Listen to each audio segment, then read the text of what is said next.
The wildlife includes both flora and fauna. Let us review the unique wildlife of the United Kingdom of Great Britain and Northern Ireland. Britain was originally the land of vast forests. Oak, elm, ash, and beech are the most common trees in England. Pine and birch are most common in Scotland. Over the centuries, much of the forest area was cleared for cultivation.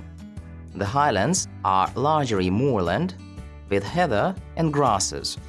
In the cultivated areas that make up most of Britain, there are many wild flowers, flowering plants, and grasses. The fauna or animal life of Britain includes an incredible selection of animals. Many big mammals, such as bears and wolves, have been hunted to extinction. Others are now protected by law. There are many foxes. Otters are common either along rivers or streams, and seals live along the coast. Hedgehogs, hares, rabbits, rats, and mice are numerous. Deer live in the forests in the highlands of Scotland and England.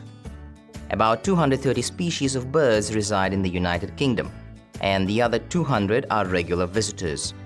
The most numerous are blackbirds, sparrows, and starlings. A robin redbreast is the national bird of Britain. The rivers and lakes abound in different kinds of fish. There are more than 21,000 species of insects.